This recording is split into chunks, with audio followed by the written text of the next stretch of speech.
Okay, so we're back out here after 6-8 months, and you can see how much everything's grown up.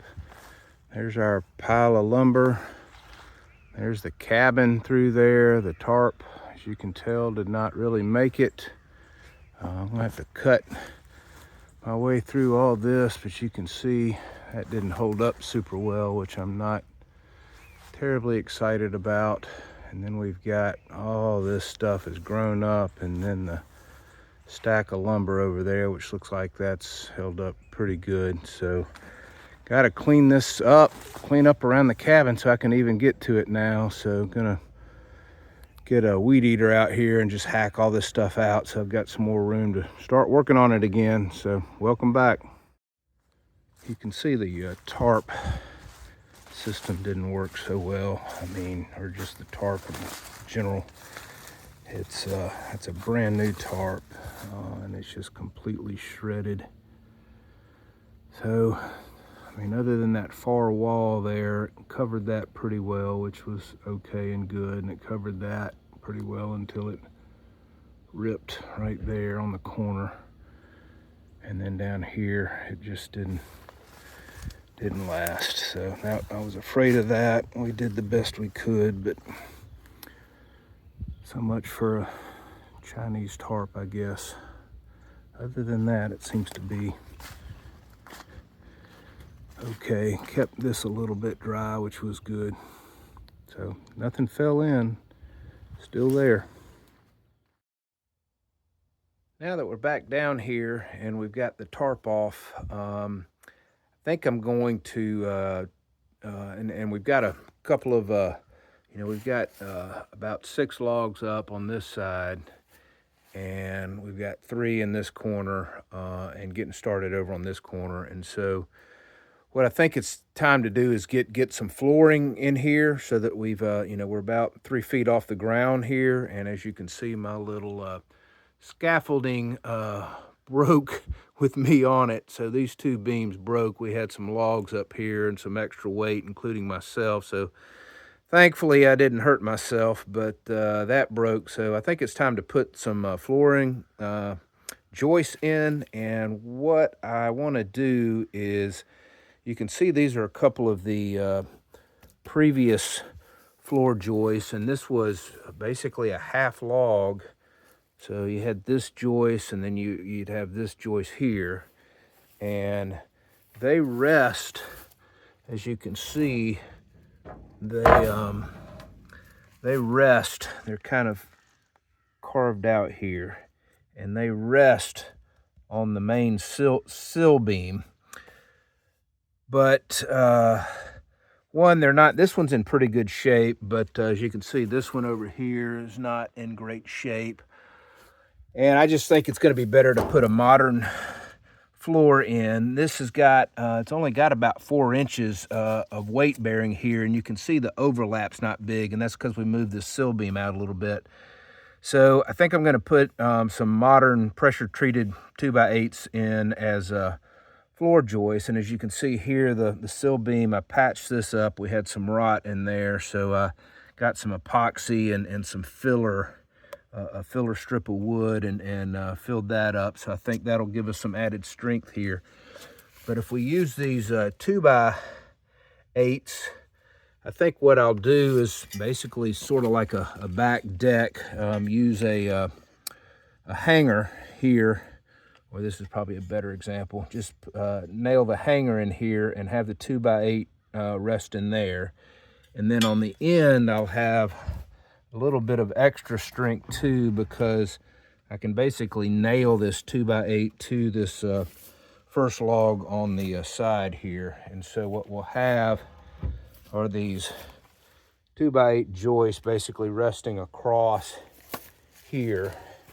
And then we'll have a 2x8 center beam joist that'll go across the middle. So I think what I need to do here is finish this cinder block pier, that cinder block pier, and this cinder block pier, and we'll let the joist rest on this center joist beam and replace. We'll use as many of these as we can reuse. What I'll do is, since they look so cool, I'll probably use these out on the porch. So we'll reuse these on the porch, and since you can't really see the flooring once you're in the cabin, we'll just use a modern floor system. So that's going to be the next thing, is cleaning all this stuff out and getting to work on these piers, getting these concrete piers finished and measured and level, and then start working on our 2x8 flooring joists and get a floor in here so we can put some plywood on it and have a nice stable floor to help us start stacking these logs a little bit easier. It's been a couple days finishing up these concrete piers that are in the middle. You can see this one's still a little bit wet. And then we've got the middle one here, which I poured a couple days ago. And then this one, which I poured last time I was down here. And so that's going to support this middle beam of 2x8s nailed together. And that's going to give us a nice support in between this sill beam on the left and this sill beam on the right, and then we can place the joist in between those. And I also spent some time measuring it out to see, making sure that my measurements were correct. Fortunately or unfortunately, this corner is about an inch shorter than this corner, and this overlay is about an inch off. This is not centered on this beam here, but all things considered, you know, it's not terrible. And considering this side was originally a foot shorter than this other side, I think we're doing okay. So now that we've got the measurements set up, I've gone ahead and started putting in some joist hangers. And so we'll start putting the joists in with these joist hangers and resting them on our new center beam. And once we do that, we'll have a floor and we can start building up from the floor.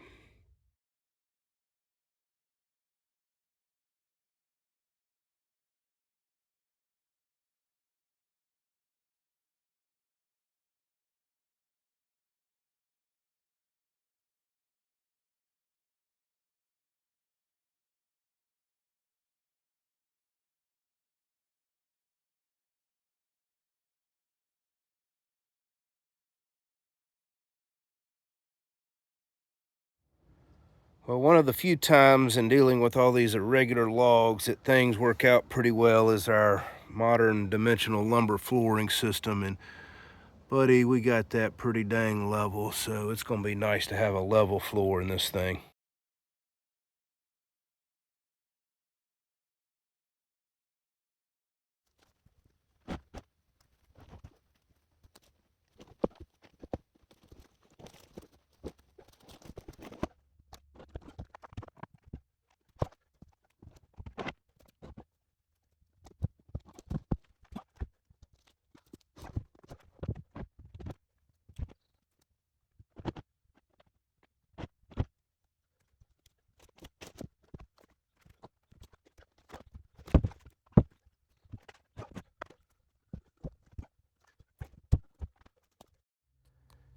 This was the first log, or the A log, and it's pretty rotten all the way through, especially down there on that end. And then this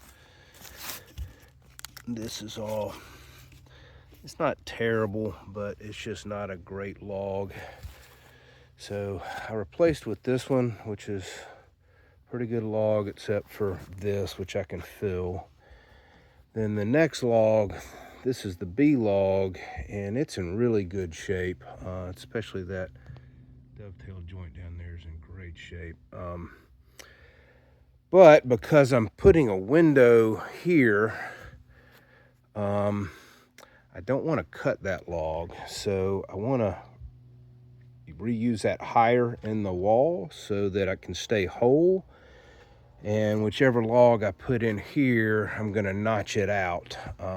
And the challenge is this next one has, you can't really see it, but it's got some damage on this side, and that next one's got some damage on that side. So those two will be good for the left side of the window and the right side of the window. I can use half of each of those logs, and then the final log up there, it's got some interesting things going on. I'm going to get to that later.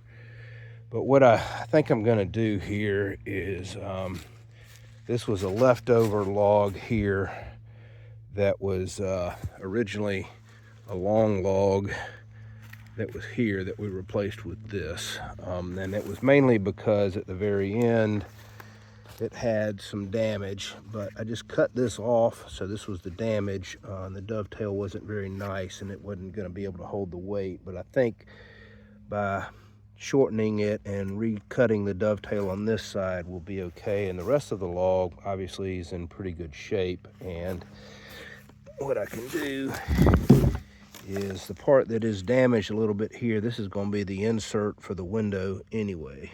So if you think of just kind of cutting this out, that little rotten part will be cut out anyway. So it uses what's best of that the log has. So we're going to try that as our new B log.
Decided to repurpose this log that was originally on the left-hand side of the cabin. I ended up cutting it into a section that'll stay on the left-hand side. It's just going to be a little bit shorter because we needed it. But man, this might be the best log I've seen in this whole cabin. I mean, it took a whole charge of the chainsaw to cut through this resin. I mean, it is calcified. I mean, it's almost as hard as concrete. And one thing you can see is the knot and all the resin in the knot. And I mean, this is hard as a rock. It's almost like a hard plastic. And then you can see the amazingly tight growth rings of this tree, which is probably, I mean, it's been in the cabin for 150 years and was probably a 200-year-old tree when they cut it down, because I mean, just counting the growth rings, I mean, it was 50 years old. Even this small of a tree, it was 50 years old. So this is a 200-year-old tree that's been in a almost 200-year-old cabin. So this thing's been around for a while, and there's just no way this can rot because it is just solid. It's an amazing piece of lumber. The only problem is if it ever catches on fire, man, it is gonna be gone. One little trick I try to use when I'm out here by myself, which is most of the time, and I'm having to deal with these, trying to place these logs by myself, I'll measure up to where I think the next log is going to be. In this case, about 37 inches, and then I'll attach a 2x4 at about that same height to the next log that I have to put in place. And this works like what I call a little kickstand, where I can stand the log, that end of the log up, and rest the weight on that 2x4. And that helps me out tremendously as I'm trying to place these logs and make sure that the fit is correct down in the joint, which is going to go right up there.